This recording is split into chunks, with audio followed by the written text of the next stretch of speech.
Periods येण्याच्या आधी चिडचिड होते, मूड अचानक बदलतो, रडू येतं, शरीर सुस्त आणि तरीही तुम्ही म्हणता की हे नॉर्मल आहे, पण तसं नाहीये. हा कदाचित PMS चा प्रॉब्लेम असू शकतो. नमस्कार, मी डॉक्टर प्रेरणा बेरी, ऊर्जा वेलनेस या यूट्यूब चॅनलमध्ये तुमचं स्वागत आहे. तर आज मी तुम्हाला सांगणार आहे, PMS हा तुमच्या शरीराचा वॉर्निंग सिग्नल आहे का, रेड सिग्नल आहे का. PMS म्हणजे प्री मेन्स्ट्रुअल सिंड्रोम आणि हे सिम्पटम्स तुम्ही अजिबात दुर्लक्षित करू नका, कारण हेच पुढे जाऊन तुमचे हॉर्मोन्स, मानसिक आरोग्य आणि तुमच्या फर्टिलिटीवर म्हणजे प्रजनन संस्थेवर सुद्धा परिणाम करू शकतात. चला तर मग आता समजून घेऊया PMS म्हणजे काय. PMS म्हणजे प्री मेन्स्ट्रुअल सिंड्रोम, म्हणजेच पिरियड्स येण्याच्या आधी 5 ते 10 दिवस हे सिम्पटम्स दिसायला लागतात. जसं की मूड स्विंग्स, प्रचंड प्रमाणात चिडचिड, अँझायटी, ओव्हर थिंकिंग म्हणजे सतत कसले ना कसले विचार येत राहणं, पोट फुगणं, पचनाच्या तक्रारी, भूक न लागणं, ब्रेस्ट टेंडरनेस, गोड किंवा तिखट, खारट खाण्याची इच्छा होणं, थकवा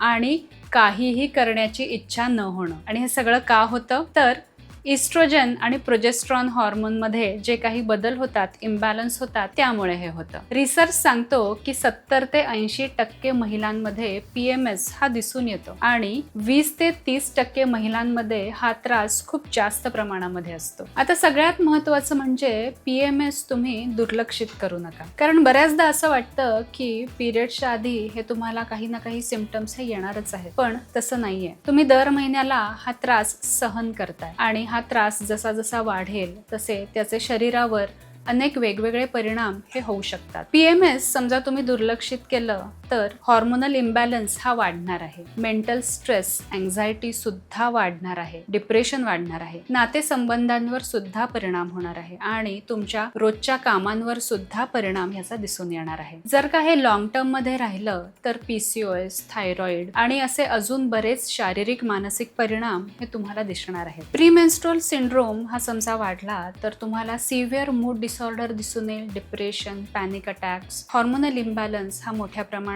आणि प्रचंड प्रमाणात हा थकवा दिसून येऊ शकतो आणि यामुळे तुमचं रोजचं आयुष्य हे डिस्टर्ब होऊ शकतं. तर याचं खरं कारण काय आहे? PMS हा फक्त हॉर्मोन्समुळे नाही तर लाईफस्टाईल सुद्धा खूप महत्त्वाची आहे.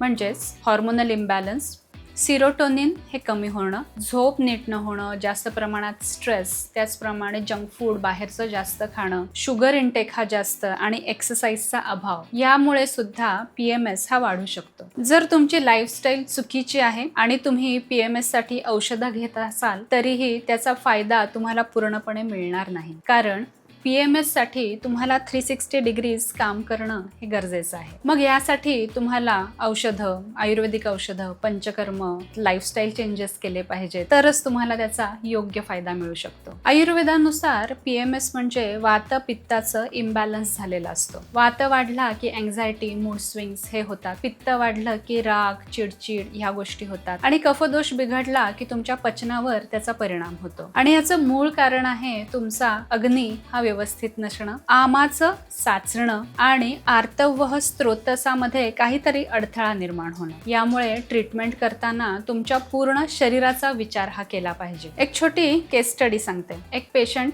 तिचं वय 29 वर्ष आणि ती तिच्या तक्रारी घेऊन आली की पिरियडच्या आधी 5 ते 6 दिवस सिव्हिअर तिचे मूड स्विंग्स होतात, रडू येतं, कशामुळे रडू आलंय हे समजत नाही, कामामध्ये अजिबात लक्ष नसतं, प्रचंड चिडचिड आणि तिला हे काही दिवस वाटत होतं की हे ठीक आहे, नॉर्मल आहे, PMS आहे, म्हणजे पिरियडच्या आधी हे असं सगळ्यांनाच होतं. पण वर्षभर जेव्हा तिला हे झालं तेव्हा मात्र ती ट्रीटमेंट घेण्यासाठी म्हणून आली. तिची कंप्लीट हिस्ट्री घेतली आणि मग जेव्हा तिला ट्रीटमेंट दिली तेव्हा तिच्या डाएट मधले चेंजेस, तिच्या झोपेवर सुद्धा काम केलं, म्हणजे 8 तास झोप ही हवीच हवी, काही आयुर्वेदिक औषधं दिली, स्ट्रेस मॅनेजमेंटसाठी काय काय करता येईल हे सुद्धा तिला सांगितलं आणि त्यानंतर तिला 2 ते 3 महिन्यांनी अतिशय चांगला रिझल्ट मिळाला. म्हणजे आपण जेव्हा PMS वर काम करतो तेव्हा सगळ्या बाजूनी काम करणं हे गरजेचं आहे. आणि सगळ्यात महत्त्वाचं असतं तुमचे लाईफस्टाईल चेंजेस, म्हणजेच तुमच्या आहारातले बदल हे सगळ्यात जास्त महत्त्वाचे असतात. आणि यामध्ये आहे की रोजचं ताजं अन्न हे खाल्लं गेलं पाहिजे, गरम अन्न अन्न हे खाल्लं गेलं पाहिजे. चहा कॉफीचं प्रमाण हे कमी केलं पाहिजे. झोप व्यवस्थित हवी. काही ना काही हलका व्यायाम, वॉकिंग, योगा, प्राणायाम हे सुद्धा अगदी तुमच्या डेली रुटीनमध्ये हवंच हवं. आणि नक्कीच हे समजा तुम्ही फॉलो केलं तर तुम्हाला त्याचे रिझल्ट्स हे नक्कीच दिसून येतात आणि तुमचे PMSचे सिम्पटम्स जे आहेत हे नक्कीच कमी होऊ शकतात. तर तुम्हाला पाळीच्या आधी दिसणाऱ्या तक्रारी ह्या दुर्लक्षित करू नका, कारण PMS म्हणजे काही आजार नाहीये, पण नक्कीच ती एक वॉर्निंग सिग्नल मात्र नक्की आहे. शक्यतो